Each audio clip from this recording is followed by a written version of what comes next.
Nostalgia can be pretty powerful, and in today's video, I'm sharing a game I haven't played in over 30 years.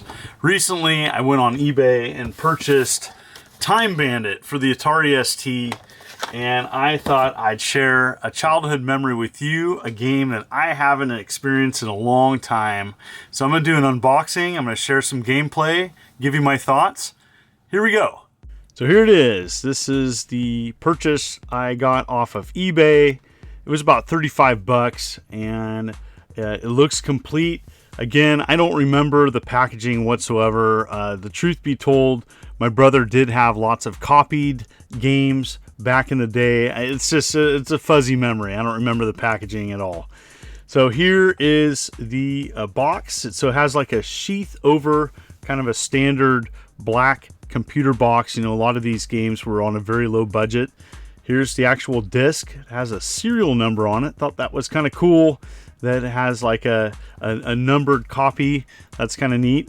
And this is their seal of approval. That's awesome. All this original computer paperwork is so interesting. You know, they went all out and had lots of neat things included. This was kind of more of a budget release, but it's still interesting nevertheless. So here's the manual. Kind of talks a little bit about the game and setup. It's fun to go back and read computer manuals. They often have some interesting information for a game and also some backstory that you wouldn't know unless you read the manual. Sometimes when you play a game, it's not clear on an objective or what to do. I'm playing this game today on a beast of a machine, the Atari Mega 4, and this is an awesome vintage PC that, you know, is in really nice shape. And so I'm using the control of the Sega Master System control pad. I really hope this game works. I don't know if there's any incompatibility issues. I'm using a SCART cable connected to my RetroTink 5X to capture video. So here we go. I was kind of nervous originally booting this up because I had no idea if it was going to work. You know, disc games of that era, of the late 80s, just were fragile and just, you know, I've came across a lot of them that just don't work anymore. So far so good. Fingers crossed. Classic loading screen. And so I'm really excited about playing this. I don't remember much about this game. You know, it's been over 30 years, but I definitely remember that. That's awesome.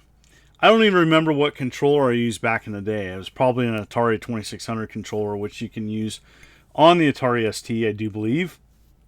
And so, Time Bandit is a maze shooter. There's some adventure aspects to it.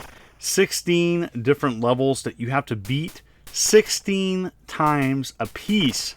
Holy cow. And so there's artifacts that you can find along the way to get the true end. You have to do all of that. I've never beaten this game completely. I just remember playing it. And so you're going around. It definitely has kind of a gauntlet feel to it. And the programmer talks about how he definitely, original name of the game was supposed to be Pharaoh. And he got inspiration from Tutankhamun, the arcade game. He didn't know about Gauntlet until his friends were supposedly telling him about it in the arcades. But yes, and it's kind of cool. One of his favorite games was Robotron 2084. So I really like this game. I like the graphics and animation. When you pick up items, it temporarily pauses enemies in the game. So there's lots to explore. The levels are fairly large. And when you beat a level, it then increases difficulty and, you know, rearranges things, I do believe. And I just, again, this is the level I remember playing as a kid. So it's really cool to go back and play it. I remember the little bouncy ball enemies. And so, yes, this is on some other classic computers, TRS-80. This was made for earlier version, but the 16-bit versions are the ones you want to play. The Amiga one came a lot later in '88. So there's also this Pac-Man maze level. That's kind of nice, a little homage there. I guess there's a couple references to Centipede as well. But yeah, they have tons of 80s references in this game. And the Atari ST version supposedly sold the best. Came out in '85. and sold approximately around 75,000 copies, is what the original programmer is expressing in an interview, and I do believe 2016. So yes, it very much is plays similar to a Gauntlet style game, but yes, there's tons of cool levels, and I really enjoyed playing this game. Is it the best game ever? No. Nostalgia can really play tricks on your mind. There's some other Atari ST games I remember playing. My brother had an Atari ST 520, so he had kind of a base model computer, and so it was just nice to go back and play this. Definitely, if you have an Atari ST or want to play this game in emulation, I highly recommend it. It is one of the better games I do remember playing. On his computer, he had a stack of games, and I remember some of the games.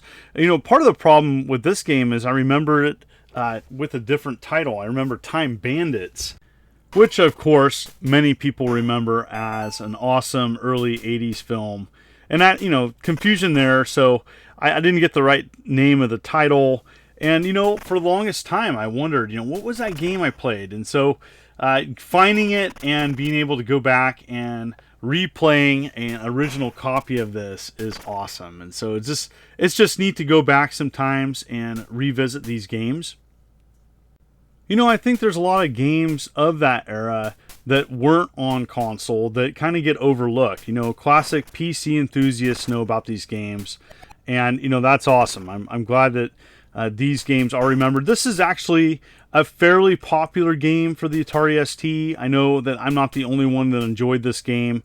It seems to appear to have sold rather well, and it's nice to see that. But there's a lot of other obscure games that don't get enough recognition, and I know there's a lot of people out there that probably this is the first time them seeing this game.